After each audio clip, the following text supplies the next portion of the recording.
Okay, so welcome everyone to Autofocus Modes, my monthly free seminar.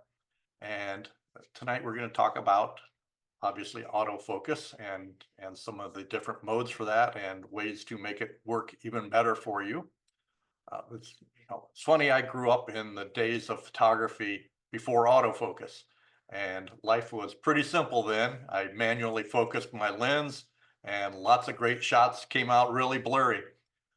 I would have been a superstar if I had the autofocus we have now, but it almost feels like cheating, but it's one of those good cheats. But before we get into the modes, I want to talk for a minute about how I activate my autofocus on my cameras. So the default is you push down on your shutter button halfway and the autofocus activates. And so when you take a picture and you push the shutter button, once you hit halfway and going all the way to clicking the photo, the autofocus um, activates. But like many photographers, I have reprogrammed my camera. So I am using what is called back button focus. So on many cameras, there's a little button where you can program it to be the focus button. So I have turned off the focus activation button on my shutter button, and I've moved it to a button on the back. On a Canon and Nikon, and I believe even most Sonys, the easiest button to put it on is what's called AF-on, autofocus on. And that is a button that's right by your right thumb. So you can just push on that baby and it will do the focusing. When you push down on the shutter button, it no longer focuses the camera. The advantage of this is um, if you focus on something and then you move the camera or the subject moves, if they're in the same plane away from you, if you've done the back button focus, you don't have to refocus, or you can focus on the fly. If you're doing with the shutter button and you push it halfway down, you have to keep that thing depressed halfway down. If you focused on something and recenter or something like that, then push it down. So if you're not using back button focus and you take pictures of anything that ever moves, you might want to look at how to program that. Uh, Canon created the back button focus in 1989. They were the first ones, and all Canon cameras can be programmed to do that. And most mirrorless cameras can also. Many of the older DSLR types you can program too. Nikon and Canon, it's pretty easy. It's a one menu thing. Sony, it looks like it's 4 or 5 menu items you have to do to set it up. A little confusing, but if you just Google back button focus and your camera model, there'll be plenty of instructions out there in the world to do that. So I highly encourage you to try back button focus. Takes a little practice, a little getting used to, but that's back when I was a youngster. I would practice focusing, literally standing on an overpass and photograph cars as they're coming at me. And fortunately, I worked for a newspaper and they paid for all the film because I ran through a lot of film just practicing focusing as cars were coming at me or going away to work on that focus. And I got okay, but I'd be a superstar with autofocus. So there are 3 basic autofocus modes, and they are single, continuous, and automatic. Now, the different camera companies have different names for them, of course, but they basically do the same thing. So let's start with the first one, single. So single is by Canon is called one-shot autofocus or one-shot AF. Nikon and Sony both call it AFS. Other camera companies, I don't know. So if you have something other than these 3, look it up, but it'll be there. So basically, once the subject is in focus, the focus is locked in the single mode here. So if you're photographing something that's not moving, such as landscapes or still lifes or something like that, this is a great way to go. Because once you push the shutter button halfway or hit the back button focus, you are locked in on the focus and you're good to go. Continuous mode is called AI Servo by Canon and AFC by Nikon and Sony. And I don't know who copied who, if Nikon copied Sony or Sony copied Nikon on naming these two, but I'm guessing Sony copied Nikon, but I don't know. Anyway, so with the continuous mode, as long as you have the shutter button pressed, either halfway down or pushing on that back button focus, the focus is being adjusted. So if something is moving away from you, closer to you, as it moves, it'll keep locked onto that subject. So this is a great mode to be in if you're shooting something that's moving, right? So if you shoot birds or people or anything, it's the best one to use for that.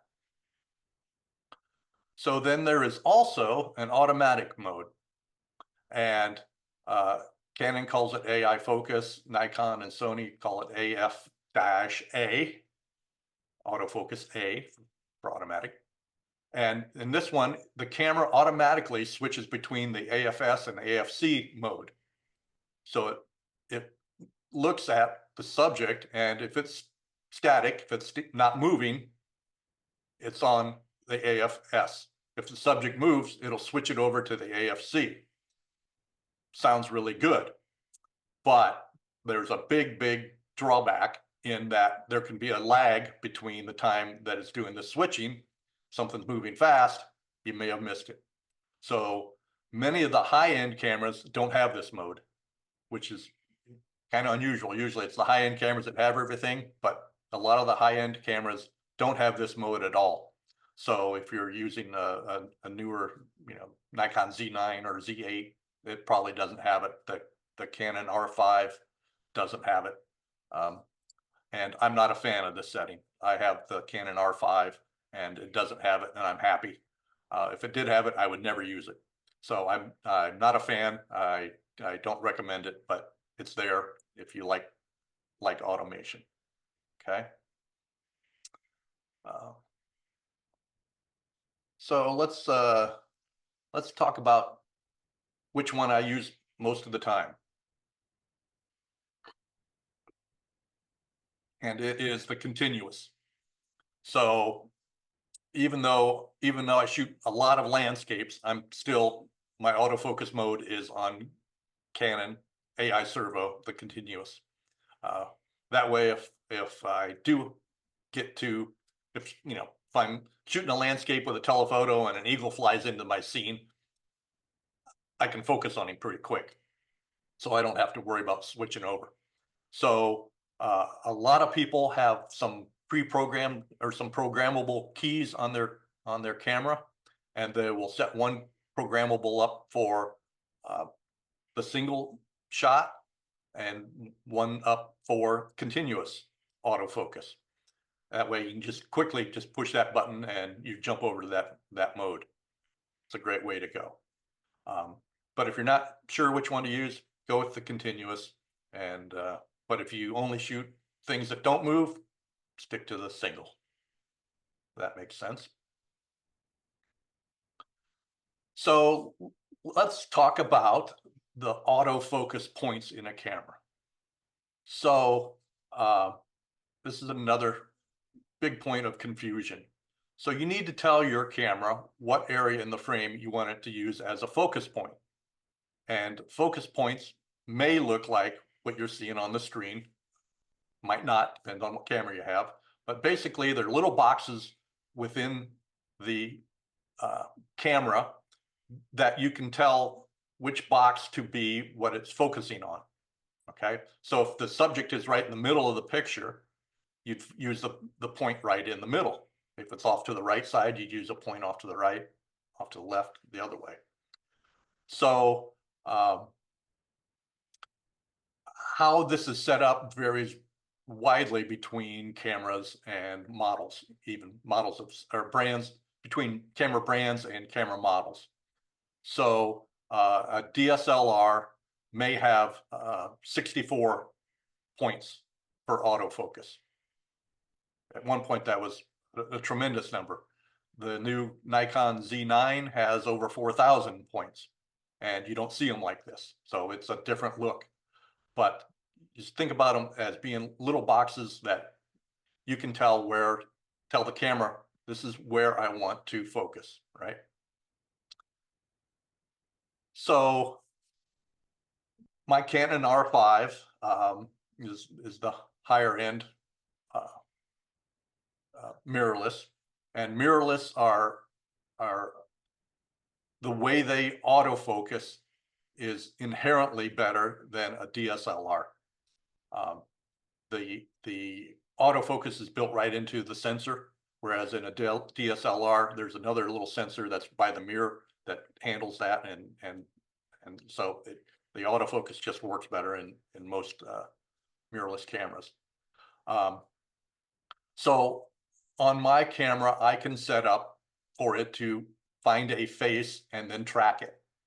And I can tell it to look for the eyes of a person or an animal. And usually we want the eyes in focus, so it locking in on the eyes is a great thing. And so when I'm set on face and tracking, and this is a screenshot of what my menu looks like in the R5, it is going to always look for a person or an animal. There's another menu that you tell it, are you looking for people or are you looking for animals? So if I'm out shooting animals, I have it set for tracking on animals, and it will focus on that. The spot autofocus focuses just on one spot, a very little spot. And you can move that around in your screen if your subject's not in the middle, if the subject's in the upper left of your frame, you can move that baby up there. If it's on the lower right, you can move the spot down there.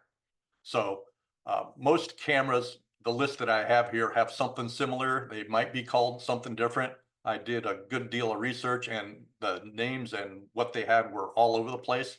So I didn't try to tell you exactly what each camera brand has, because it varies widely within the brands and the cameras. So another focus point selection is 1-point autofocus. It is basically a spot focus, but it's a little bit bigger. So it will just focus on 1 point in there. And again, I can move that point around wherever I want it to be within the screen. Then there's the expand autofocus area, and the expand autofocus area gives me a small box in the viewfinder. So it has a little box, and whatever's in that box is what's going to be in focus. And again, I can move that box all around inside the frame. So if my subject is not in the center, it's off to the right, I move that box off to the right. When I hit my back button focus, it focuses on whatever's in that box, right? And so that is a pretty nice thing. So the expand autofocus area around is basically a bigger box, and what's around that box, it will also focus on. So so as I move that around within my frame, I can have a larger area that it will lock in the focus on. Okay. So on the most cameras, they have either a little thumb nail or thumb wheel that you can move that box around, or some little device on the back where you can just touch it with your thumb and move your focus point around, and that it works out pretty good. So the zone autofocus is a even larger box. So it's looking for an entire zone, and whatever's in that zone is what it's locking on the autofocus. Then there's also a large zone vertical. So it's a vertical box. Anything in that vertical becomes what's in focus. And the large zone horizontal is a horizontal box. Same thing. So whatever's in that box will pop in focus for you, right? So which one do I use? Well, if I'm shooting anything that's moving, it's usually people or critters. I'm selecting that face and tracking one. If I'm doing landscapes, I'm using the autofocus area around the biggest area. And so on the screen, the lower right is what the Nikon screen looks like, and what they call them. They have the wide L and the extra wide L and AFS and their different modes there. So you're gonna see similar things on your camera. What they're called exactly, you're gonna have to dig out in a little bit. I tried to find a Sony screenshot, and their menu system does not please me. Let's just put it that way. I can't figure out what the hell they're doing. So I don't have a screenshot for you Sony fans, but hopefully you can figure that out.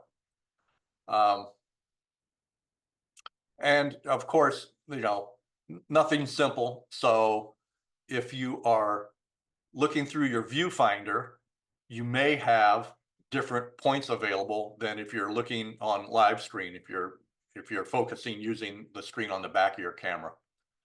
Many cameras, that is the way they work. They work different if you're looking through the camera versus looking at the back of the camera when you're focusing. So you need to figure out which one is the right one and go from there.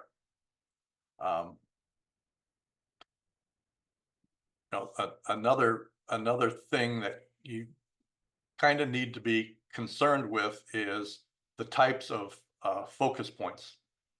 So some of them are designed to focus on things that are horizontal. Some are designed to focus on vertical, and some are called cross focus. And the more cross focus points you have in your camera, the better it works. So if your camera only has horizontal or vertical ones, or they're out on the edges, it doesn't focus nearly as fast. And interestingly, if you're not using a cross focus one, if you try to focus on something that has lots of horizontal lines or vertical lines, it can't focus on it. And I used to run into this with some older cameras, and I'd have to actually turn the camera at least 15 degrees for it to be able to lock onto the focus on those, which is really frustrating. Some of the newer mirrorless cameras don't use that system as much, so they don't have that problem. But if you're researching, if you're really into autofocus and you're shooting things that are moving, you want to see what kind of points it's using. Is it using the cross focus, or is it using horizontal or vertical ones? And it tends to have most cameras tend to cluster the cross ones in the middle of the frame, and as you get farther out, it's using the horizontal or vertical ones. So that earlier slide that we saw of how the points look, the focus points look in the screen, the ones on the outside were probably the horizontal or vertical ones, and the cross focus ones were in the middle. So that is pretty much it. There's, autofocus is simple, but once you figure out, it's simple once you figure out all the menus and which ones to use and what system you're using, really makes a big difference. Does anybody have any questions up to this point? No? I have one. Okay, great. How can I get the recording of this webinar? It will be on my website. I've got an art show this weekend, so probably not till Monday, but on lorenphotos.com. Actually, this is my Instagram, lorenphotos.com. and look for videos under the menu, and all of my monthly seminars are on there, plus quite a few other things. Oh, wonderful. Thank you so much. You bet. If that was one of my, is that one of, is that my wife giving me a plug? No, just kidding. Just kidding. Okay, a chat a chat question. How do you decide when to look through the viewfinder versus using the viewing screen on the back to focus? Well, as I told you, I'm an old goat and I am really used to looking through the viewfinder. So I do that almost all the time. About the only time I don't look through the viewfinder is when I have my camera either way up above my head or way down on the ground, and I flip my screen out so I don't have to lay down on the ground to look through it, or I don't have a ladder to climb up as high as I can get my camera. For critical focus, I am always looking through the viewfinder. I could just see it better than I can the back of the screen. You get reflections, you get, if it's bright out, it's hard to see, you know, and that makes a big difference for me. One of the other things that I do a lot is I will use the autofocus, and then I will manually fine tune the focus, especially on landscapes. Wildlife, if they're moving, not a chance. The autofocus is better than I am, but a lot of times I'm not locked in on the autofocus on what I want to be on. And since I'm using the back button focus, I can just turn the focus on my focus ring on my lens and fine tune the focus. Canon lenses are all built that way. The Nikons are now able to do that. Sony, you have 2 or 3 menu items you have to click to get it'll do it, but you've got to find those menu items and have it do that. So manually fine tuning, it really, if I'm doing macros, I do that a lot. I manually fine tune. If I'm shooting a flower, I'm on a tripod. So if the autofocus isn't hitting exactly where I want, I will manually fine tune that and make it much better. So Sarah says, I've been having a problem moving the focus point around the screen with a dial. I have to tap on the screen to move it. Dig deeper, do a little more research on your camera. There's going to be a joystick or something, or arrows around your some button that will let you move it around without, probably will let you. Depends on the camera. You may need to just do it with your the way you're doing it, tap on the screen. But if you're looking through the viewfinder, there's got to be a way where you don't have to take your face away from the viewfinder to move that around. Do you ever calibrate your lenses to correct for front and back focus? No, I don't know. I've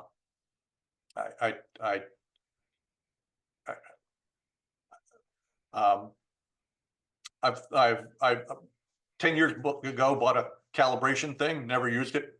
I don't find that my lenses are out. If I'm seeing something that's in focus, when I'm putting it on the screen, they're there. It's pretty rare that happens.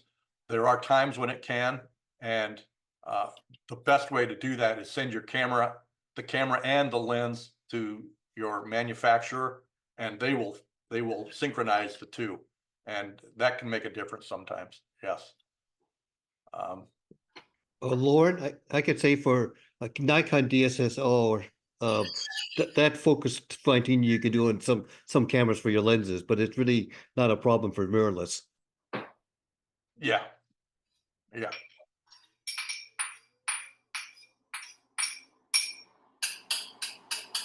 So how does the autofocus program on the camera interact with the autofocus on the lens versus manual focus on the lens?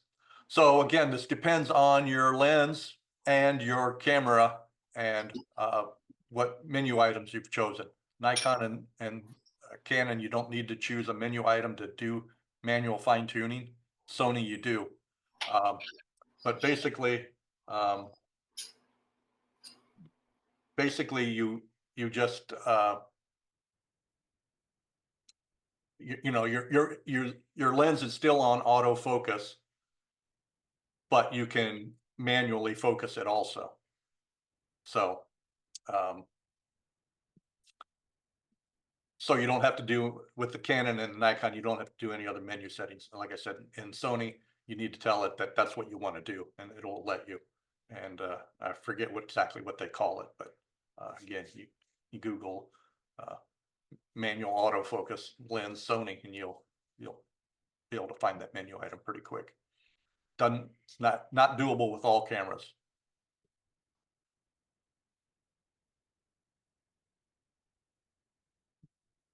I have a Canon RP in the settings. There's an option called positioning method, and the two options under it are relative or absolute. Any idea what this means? No, never heard that. Sorry, don't know. I bet Mr. Google knows. I'll have to see if mine has that. Hey, Loren. Yeah. It's Art. I have a question. I have a Canon 7D, and the autofocus modes are quick mode and live mode. Can you explain to me what the difference is between those? I'm not familiar with those, but my guess would be just the speed of which it tries to autofocus. Quick mode Okay. would be for something moving. Light mode, I would think, would be more stationary. Okay, thank you. Yeah.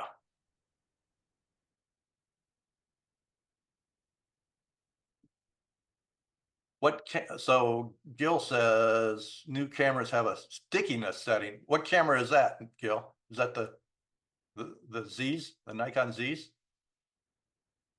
Nikon Z's have a whole massive menu of other autofocus things. I was reading about them, 11 different things. I don't have a Nikon, so I don't know what that's for. I think it's on Canon as well, but what it has to do with when it's tracking, if it sees something that it needs to switch to in a group tracking mode, you can set how sticky it will stay on a track before it switches. Okay, so yeah. So there's deeper menu items where it's basically how intense you want it to stay on whatever you started focusing on. Yeah, I might just cranked all the way up. You know, because if I'm photographing a bird that's flying by and it goes behind a little tree, or a post is more like it, I don't want it to focus on the post. It's going to stick with the distance away. You know, what the cameras learn is how far away is that bird flying, and if there's something that's closer to you all of a sudden, and you're moving the camera, it's not going to jump back and focus on the thing closer to you. And that's the beauty of the back button focus too, is you know, if I'm tracking a bird and suddenly there's a tree in front of me, if I let off on the back button focus and stick with it, and I see the bird come out the other side of the tree and I hit that button, I'm right back on it. So yeah, I crank that baby up and let it just lock on there. There are probably times when you know, if you're shooting multiple things that are moving, you might not want to be as sticky as the maximum, but Yeah, I think the problem could be like you have a bird, you're tracking it and it flies into a group of birds. So right. And you know, if there's, you know, I talked about the little box that you know, whatever's in that box is what's being focused on, and the cameras will focus on whatever's closest to you. So it knows that you get more depth of field behind something. So they're gonna lock on to, you know, if there's a group of 4 birds, if the one's a little bit closer, it's gonna lock onto that front, the one that's closest to you. And so so that's a great thing too, because you usually want what's closest to you to be in focus, and if something has to be out, it's things behind there. When you enable back button autofocus, do you retain auto exposure under shutter button, or do I move that too? So yes, you can leave that on there. I never use auto exposure. I always shoot manual exposure, and especially birds. And the reason being, especially with birds, is if I'm shooting, say, a white heron flying up in the sky, and it comes down, and the sky is nice and bright, I have my exposure right. If it flies down in front of a mountain, say, and the mountain's dark, if you're in auto exposure, the auto exposure is going to compensate for the darkness behind that bird. And the light on the bird didn't change at all. So suddenly it's going to try to make everything lighter because the mountain's darker than the sky, and your bird's going to be overexposed. So that happens an awful lot. You know, just if a bird is landing in a lake, it's up in the sky, and then when it comes down to the water's darker than the sky. If you're in auto exposure, it's going to change your exposure, but the light on the bird didn't change. So why would you change your exposure? So I'm sticking with manual there.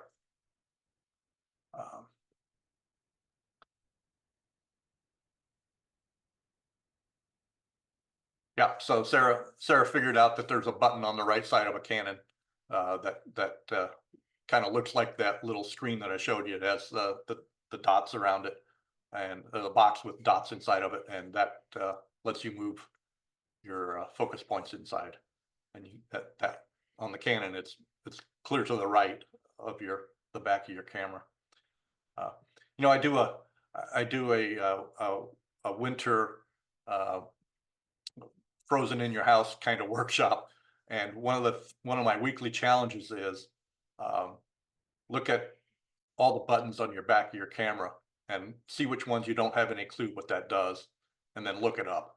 Yeah, I have to admit I found one today that I hadn't messed with. You know, why not? I don't know, but you know, if there's 10 buttons on your camera, if you did one a week, you know, in 10 weeks, you'd know everything on the back of your camera, and you'd be much more comfortable with it. So little things like what Sarah just found makes a big difference. It can make a big difference. Doesn't have to, but just, okay, there's a button there. I've never even looked at that thing before. What the hell does it do? So, you know, look it up. Look it up. Any other questions? Concerns? Lauren, I popped one in there just above Sarah's. Maybe you didn't see it. Oh, sorry. Thank you. Yes. Okay. So says his Nikon has choice of 921 or 51 points, essentially 50 essentially larger areas. In the viewfinder, I see all the boxes. However, I can choose to move the array around. When shooting, how does the camera decide which box has the object in it to focus on? So the way autofocus works is it's looking for contrast. So if you try to focus on a pure white wall, autofocus ain't going to work because it needs contrast. So it needs something in there. So whatever is inside that box. So if you have only 9 points, there's only 9 places that it's going to look for something with contrast to focus on. If there's 51 points, you have a lot more options. And so wherever that box is in the viewfinder is how the camera decides what to focus on. Did that make sense, Jeff? It does if there happen to be 3 objects inside that box, all of which have contrast. How does it decide which thing to focus on? Like if there's a tree and a bird, So does it choose the closest? Yes. Unless you're in the tracking mode, then it's going to look for what's moving. Amazingly. Okay. But yes, if there's 3 things and one's closer than the other 2, it's going to focus on the closest one if they're not moving around, depending on what mode you're in and what camera you have. But generally, it's going to focus on the closest one to you. Okay, good.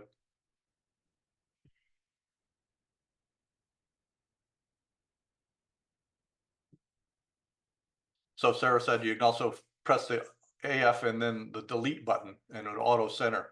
That depends on the camera. So my camera has the little thumb wheel. You push on that and it moves the autofocus right to the middle. There's a menu item for you Canon mirrorless people.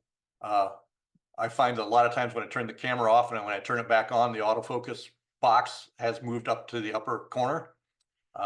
That's a menu setting, and you can have it center that every time it turns the camera on, so it's always in the middle, which is, you know, the best place to start usually.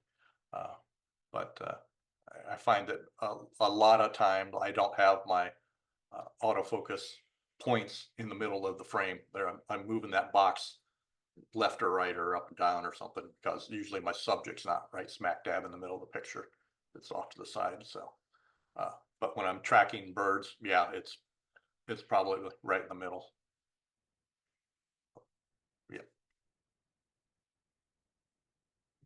Okay, on a Pentax, you can double tap the OK button and it centers the autofocus, no matter what setting you're on. Right. So, like I say, everybody's different, but most of them have a way to center that autofocus button with, like I say, in that one, it's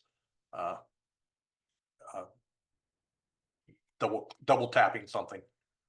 Which takes priority for focus, a human face or animal face? That depends on the setting of your camera. If your camera doesn't have eye detection and a selection for what kind of eye detection, neither would take priority, whichever one would be closer. But if it does have a different eye detection for animals and people, then it would be whichever one you have it set on.